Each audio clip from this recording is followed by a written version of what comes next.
Assalamualaikum warahmatullahi wabarakatuh.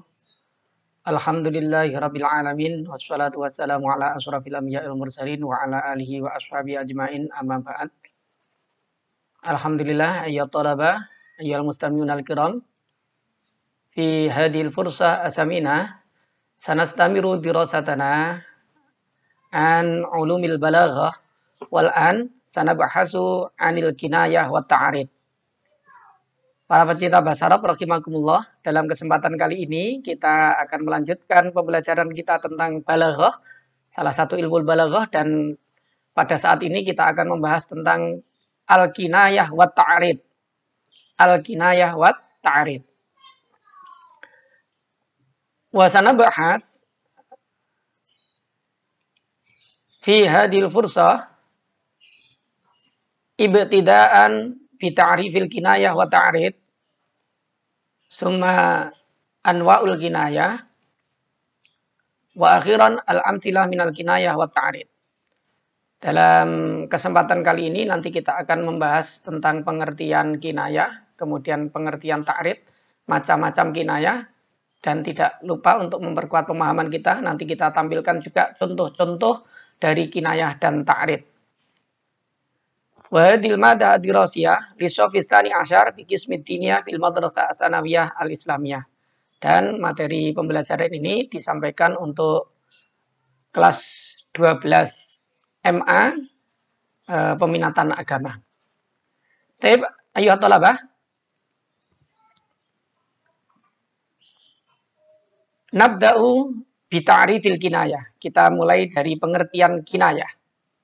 Ma huwa al-kinayah? Ma hiya al-kinayah? Al-kinayatu hiya lafdun utliqa wa urida bihi lazimu ma'nahu ma'a jawazi iradati dzalikal makna. Kinayah adalah lafaz yang disampaikan dan yang dimaksudkan adalah kelaziman maknanya. Di samping boleh juga yang dimaksud pada makna yang sebenarnya. Jadi kinayah itu adalah lafaz yang diucapkan bukan untuk makna yang sebenarnya. Meskipun demikian, tapi diperbolehkan untuk mendatangkan makna aslinya atau makna yang sebenarnya.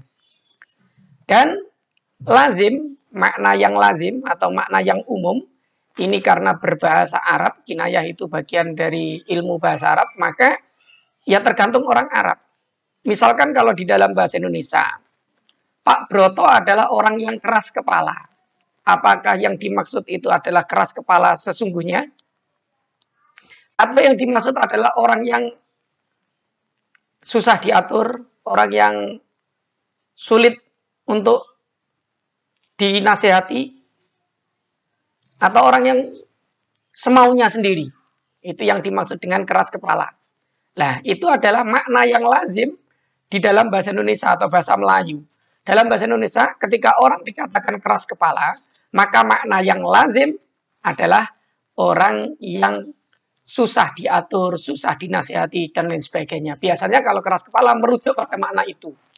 Begitu juga kinayah. Kinayah nanti ada satu ungkapan yang lazimnya dimaknai seperti itu oleh orang Arab. Agar lebih paham, kita langsung masuk ke contoh. Aliyun kasirur romadi. Artinya Ali mempunyai banyak abu. Kasirur romad, banyak abu, ini adalah satu ungkapan atau satu lafaz yang sudah lazim dimaknai dengan orang yang dermawan. Karena orang yang dermawan itu biasanya memiliki banyak tamu dan dia sibuk untuk memasakkan tamunya, tentunya dengan, kalau konteksnya zaman dulu adalah dengan kayu, memasaknya dengan kayu, sehingga dari banyaknya memasak dengan kayu tadi muncul banyak abu. Sehingga orang yang banyak abunya itu dimaksudkan adalah orang yang dermawan. Ali adalah seorang yang dermawan. Kasirur rahmat ini adalah makna lazim. Kalau makna aslinya banyak abu. Itu makna, boleh dikatakan makna asli. Kinayah itu boleh mendatangkan makna asli. Tapi biasanya yang dimaksudkan wa urida bihi lazimu maknahu. Yang dimaksudkan adalah makna yang lazim. Makna yang umum, makna yang disepakati oleh orang Arab tentunya. Aliyun katsirur rahmat berarti Ali adalah orang yang dermawan maksudnya, bukan orang yang banyak abunya. Kalau banyak abu ini makna asli. Untuk lebih paham lagi, al-misal asani. Wa imra'atuhu hammalatal hatab. Ini dalam surat Al-Lahab nih ada. Wa imra'atuhu hammalatal hatab. Dan begitu pula istrinya Abu Lahab, hammalatal hatab, pembawa kayu bakar. Ini maksudnya adalah orang yang suka menebar fitnah. Dan ini sudah disepakati oleh Arab.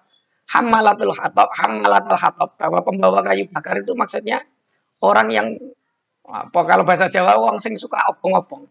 Orang yang suka memanas-manasi orang lain agar menebar fitnah, agar terjadi kekacauan, agar terjadi kebencian, agar muncul permusuhan. Ini hammalatul hatab. Jadi ini boleh diartikan pembawa kayu bakar, tapi maksud dari kinayah atau lazim makna yang lazim yang dimaksudkan adalah makna yang lazim, yaitu penebar fitnah. Wa imra'atuhu hammalatal hatab. Sehingga dapat disimpulkan bahwa kinayah itu adalah lafaz yang diucapkan tetapi yang diinginkan adalah makna lazimnya. Meskipun boleh juga mendatangkan makna aslinya. Kasiru rahmat boleh didatangkan makna mempunyai banyak abu, tapi makna lazimnya adalah orang yang dermawan. Dan biasanya yang dikehendaki dari kinayah adalah makna yang lazim. Aliyun katsirur rahmat, yaitu Ali adalah orang yang dermawan. Seperti dalam bahasa Indonesia saya contohkan tadi, Ali seorang yang keras kepala, maka yang dimaksud di situ adalah orang yang sulit dinasihati, orang yang sulit diatur, orang yang semau kui, mungkin seperti itu. Itu makna lazim yang dipakai oleh orang Indonesia. Baik, nastamir ila at-ta'rid. Kita lanjutkan kepada ta'rid. Ma huwa at-ta'rid?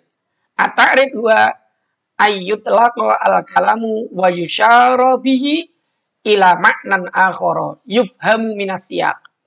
Yang dimaksud ta'rid adalah ucapan yang disampaikan dan dimaksudkan untuk menunjukkan sesuatu makna lain yang dipahami dari konteks kalimatnya. Kalau dalam bahasa Indonesia, ta'rid juga biasa dikatakan sebagai sindiran.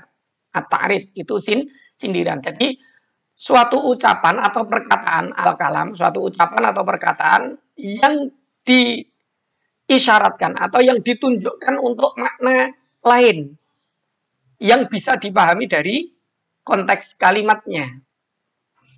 Kita ambil contoh langsung biar tidak bingung. Silahkan diperhatikan. Contoh, Pak Yai sedang menasihati orang yang suka berbicara kasar. Jadi orang yang suka bicara kasar, orang yang suka menyakiti orang lain dengan perkataannya. Maka Pak Yai mengatakan, al-muslimu man salimal muslimuna min lisanihi wa yadihi. Artinya, seorang muslim adalah orang yang menjadikan muslim lainnya merasa aman dengan lisan dan tangannya. Jadi, seorang muslim sejati itu seorang muslim sejati seharusnya orang lain itu merasa aman dari lisan dan tangannya. Berarti orang muslim adalah orang yang memberi keamanan dan kenyamanan bagi orang lain. Yang mulutnya itu terjaga sehingga orang lain terselamatkan, merasa aman dari tersakiti dari mulutnya ataupun tangannya. Ini berarti menyindir. Atau misalkan seperti ini. Seorang kepala madrasah itu memuji salah satu pegawainya. Kemudian dia mengatakan, Pak Tono, Anda selalu mengkilap sepatunya. Maksudnya apa? Selalu mengkilap sepatunya itu dimaksudkan menyindir kalau Pak Tono itu penampilannya selalu baik, selalu rapi, selalu seperti itu. Selalu baik, selalu rapi. Itu bentuk ta'rid. Nah, ta'rid. Kalau dalam bahasa Arab, dalam balaghah biasanya dicontohkan seperti ini, al-muslimu man salimal muslimuna min lisanihi wa yadihi.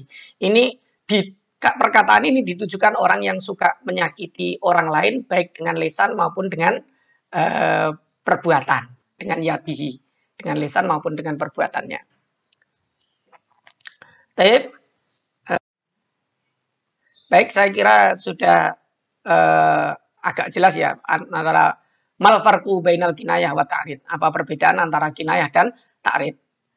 Sama-sama dua-duanya sama suatu ucapan atau ungkapan atau lafadz yang ditujukan bukan pada makna aslinya.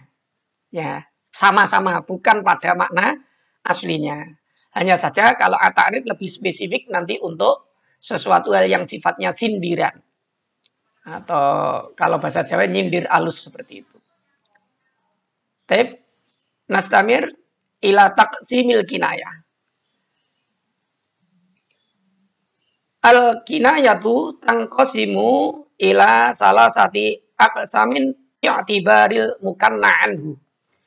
Jadi pembagian kinayah berdasarkan mukanna'anhunya atau maknanya, makna yang dikinayah, makna kiasannya itu terbagi menjadi tiga. Ada kalanya kinayatun an sifatin. Jadi kinayah itu kadang bisa dibahasakan dengan bahasa kiasan atau sindiran. Kalau yang sindiran lebih cenderung yang ta'rid tadi. Kalau kinayah mungkin bahasa kiasan. Kinayah an sifatin. Kinayah dari sifat.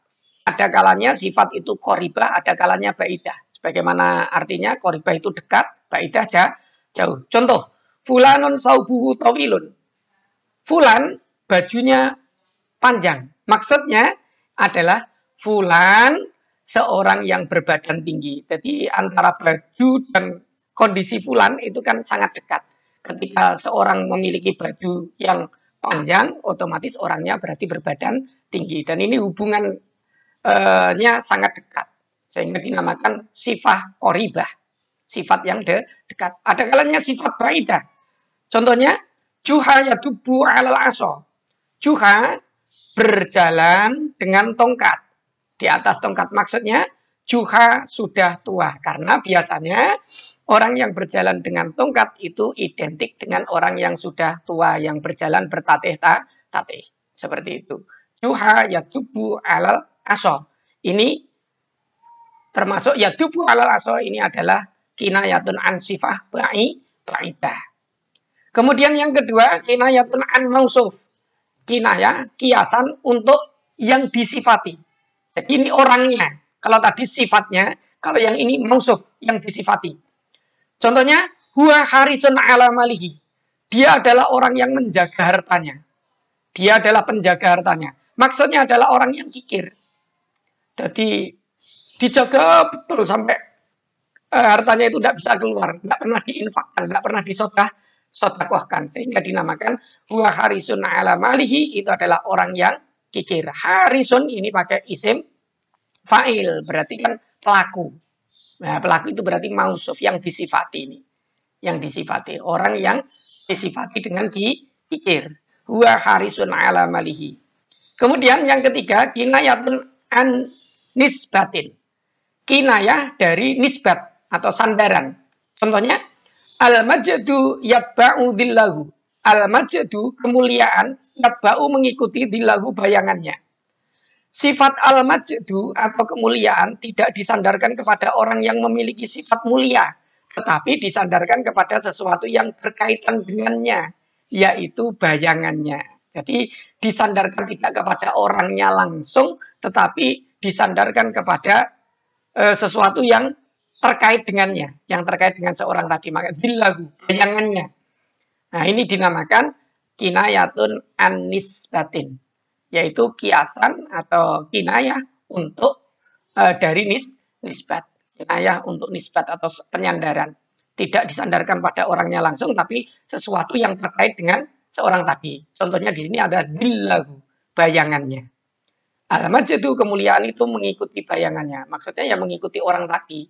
Aslinya yang mengikuti orang tadi, bukan mengikuti bayangannya. Masa bayangan bisa diikuti oleh kemuliaan? Bayangannya saja sudah mulia, apalagi orangnya. Mungkin seperti itu.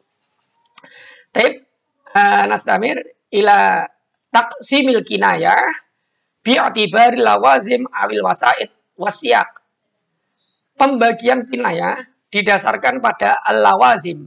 Lawazim tadi ada makna yang lazim, makna yang umum, atau makna yang disepakati oleh satu kelompok orang yang menggunakan bahasa tersebut. Awil wasaid atau perantara, wasiat dan konteks kalimatnya.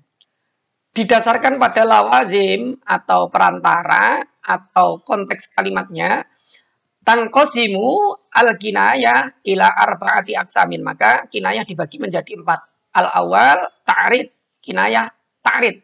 Atau dikatakan dalam bahasa Indonesia dengan sindiran.